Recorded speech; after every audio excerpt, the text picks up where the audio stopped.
wataran kuma ƙwauro na iyaye, ɗan abin da ake ba yara ɗin nan na makaranta ko a siya musu abin makaranta, wani yana da halin da zai wannan baya yi.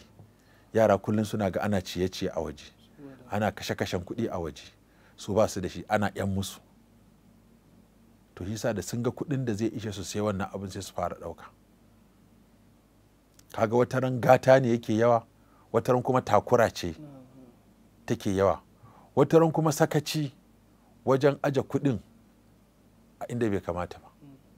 Yanzu Abdullahi dan Umar yake cewa idan na bawa yaro na su soya min nama sai na kirga tsoka nawa ne don koya musu tarbiyar riƙon amana. Sai na ce kai tsaya, kaga tsoka 10 na baka, to in ka soyo ka kawo min tsoka 10, saboda akwai masa dabt na kiyaye abu yadda aka baka ka kawo shi.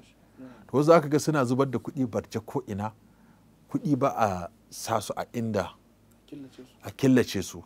So da haka yaro yana ganin ya san waɗannan kashe su ake a waje, waɗannan in ka ɗauke su duk buƙatar ka za ta iya biya, wannan in ka ɗauke su ka je ka bada kaza zai maka kaza. Yawwa ka gani, saboda an ba abu barjak. Wasu da kamar wadata ne ko mana canji a watsa can a watsa can a watsa can. To yaro ya ga ya fara ɗauka ba a gane ba, kuma iyayen sai su daɗe ba su gane ba, sai abu yayi nisa, daga ba sai su gano cewa yaron su yana ɗauke-ɗauke. Yanzu wata da aka taɓa mata abin kunya, ta yi baƙi, ɗaya daga cikin yara ya ɗauke wata baƙuwar takalmi. Baƙuwa ta fito aka nemi takalmin ta sama da ƙasa aka rasa, ɗanta ya ɗauke.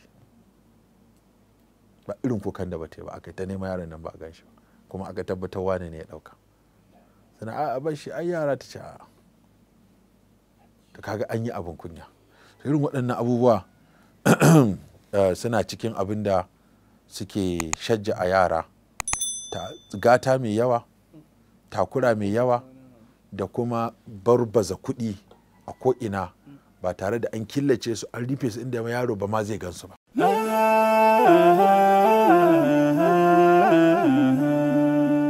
Haske mai leƙa gidan kowa Afirka TV. TV3 tafarkin rayuwa.